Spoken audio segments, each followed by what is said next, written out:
Hey, how's it going, guys? Mr. Boss for the win here, and in today's Red Dead Redemption 2 video, we're going to be talking about 15 tips and tricks that you might not have known specifically related to your horse. That's right, this video is going to be a horse special. So hopefully this will help you out, make you a better rider, whatever the case is. Anyways, let's jump into this. Let's get it started. Number one today, did you know that you can jump on your horse from like a building or a ledge straight onto it, which is really cool. So you do have to kind of be careful about this. This is not going to work from like every height, as you guys can see here. It does have to be within reason, but this is cool. If you're on like a cliff or a ledge or a building or a roof, you can actually jump straight on to your horse, which is kind of awesome. It is a nice way to, immediately get on and go, instead of like taking the stairs down or jumping onto the ground, then mounting your horse.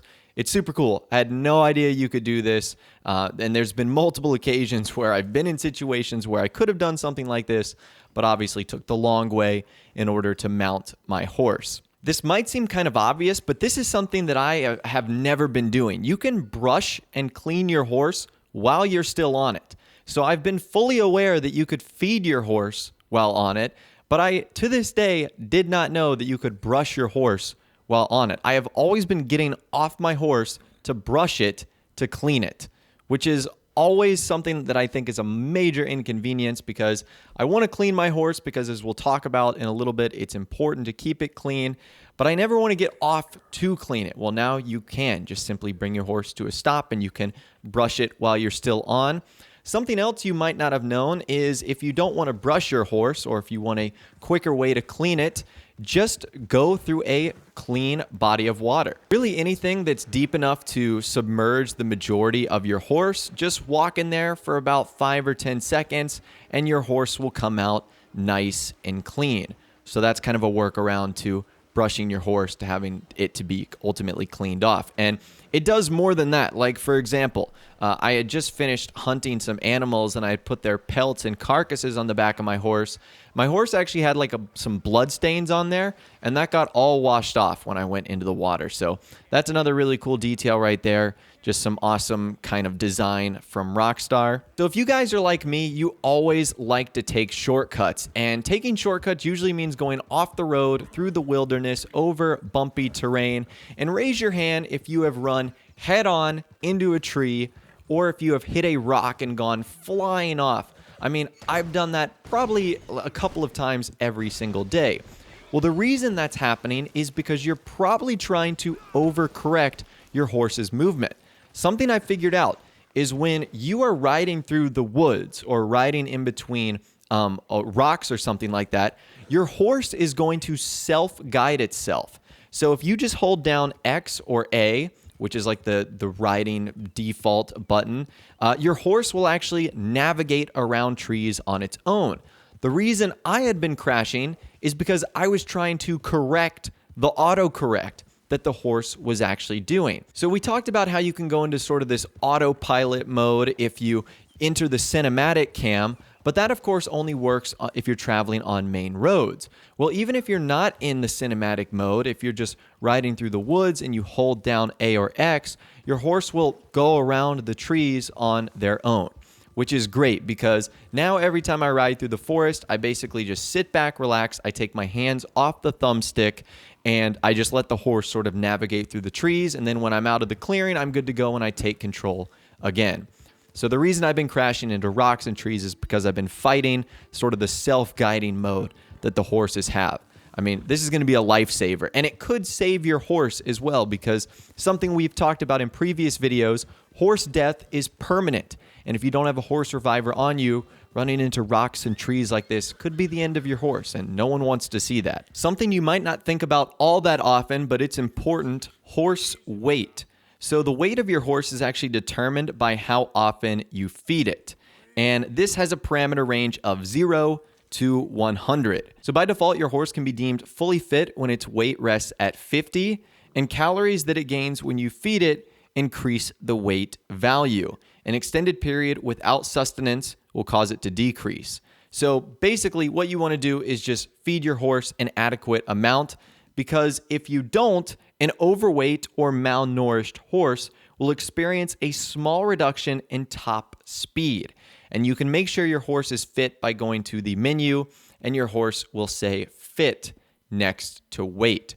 So just check on that every now and then.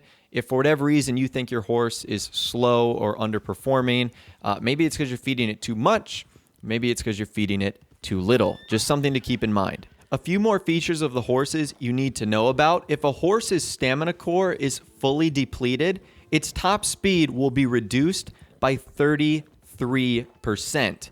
A similar penalty is applied when its health core is dangerously low. The top speed of the horse will be reduced by 33%. That is something I did not know about.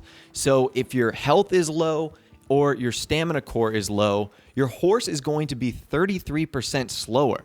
So that might explain why your fast horse or race horse might be struggling a bit. Now, speaking of cores, if you're looking a way to fully restore them, you should sleep. When you sleep, your horse cores are fully restored. And hitching a horse to post and leading a horse will refill its cores to 55% and 45% respectively. Now, another thing you need to keep in mind, a horse will become agitated if you push it to gallop at full speed when its stamina meter is fully depleted. And if you persist with this, it could buck you off. And it also might become alarm and dislodge you when a predator is nearby. So more things to keep in mind. Now, something that's interesting regarding hunting, when a horse carries an additional human or large animal, its top speed will also be decreased, and the stamina meter will drain at an accelerated rate while riding up slopes. That is something I didn't know about. Climbing up mountains will make your horse go slower. And additionally, when your horse is carrying something, your top speed is going to be decreased. Now, there is a little bit of a workaround to this, something that you can do while hunting. You can actually use multiple horses for hunting. So the maximum that I have seen so far is 3. And the way this works is you have your saddled horse, you have a temporary horse, and then you have a horse that you find in the wild. And if you have all 3 of those horses, you can actually put cargo on the backs of each one, which will make sure that you don't have to make multiple different trips to the trapper. Or you can just bring 3 items to a specific location at once. And once you put something on the back of a horse, it's not going to disappear. So obviously your temporary horse and your saddled horse will still follow you, but that third that has no connection to you, it's still going to follow you even if you don't have a saddle or it's not bonded. So that is really a great way in which you can carry multiple different things to the trapper. Now, we also kind of need to talk about the way you can carry things on your horse, because there are sort of different ways in which you can do stuff like that. So according to the in-game strategy guide, you can load your horse up with pelts and carcasses that you collect as long as you remain within the following limits: the carcass of one medium or large animal, or the pelt of one massive animal across the back of your horse, the carcasses of 2 moderate animals hooked on either side of your horse, multiple pelts of large, medium, and moderate animals draped over the back of your horse, and small animal parts will be stored directly in your satchel. Now, an important thing to note, massive animals can only be skinned. Their carcasses cannot be transported on the back of a horse. So that's something to keep in mind right there. If you are hunting a massive animal and wondering why I could not put it on the back of my horse, well, that's why. The game simply does not allow you. We talked about this in my video the other day, but I thought it was worth mentioning again. If you ever get lost or separated from your horse, what you want to do is quickly save and load the game back in. When you do that, your horse will be spawned directly right beside you. So this happens a lot to me when I go up into the mountains or in the woods. I might get separated from my horse, or it might get stuck. Just save, load the game back in. You'll spawn at a campsite nearby, and your horse will be right there with you. Now, additionally, we also talked about this tip the other day. If you want to mount or dismount your horse on a specific side while getting off, simply push the left stick to the left or the right while dismounting, and that will choose what side you get off. Want to get off on the left? Push it to the left. Want to get off onto the right? Push it to the right. It's pretty simple. A couple of other tricks you might not have known about is whistling your horse. So you can actually get your horse to come to you quicker if you press up on the D-pad multiple times. So basically, if you want to get your horse to you quicker, just spam up on the D-pad and your horse will go from a light jog to sort of a gallop to you, which can actually be great in emergency situations where you might be trying to escape from the law, NPCs, or a predator. Spamming that up on the D-pad will get your horse to come to you much faster. And our final tip of the day, if you have your horse bonded to level 4, you can do two pretty cool things. While your horse is stationary, it'll go into sort of like this gallop mode without actually moving. And that's kind of cool. It's kind of like a showboaty mode. I don't really know what to call that, but it is kind of neat. And more importantly, when you are galloping, you can actually drift with your horse. And this is incredibly convenient for going around sharp turns, for turning around, for doing 180s. This is something I am going to start utilizing a lot more. I had no idea you could do something like this. When you're galloping or when you're in sort of like a sprint on your horse, hit square, whatever the Xbox equivalent is, and you will do this really cool drift maneuver. Great for changing directions and a whole lot more. But anyways, that right there is 15 tips and tricks that you might not have known to help your horse in Red Dead Redemption 2. I'd love to hear from you guys in the comments down below. If you have some more tips and tricks, let us know down there.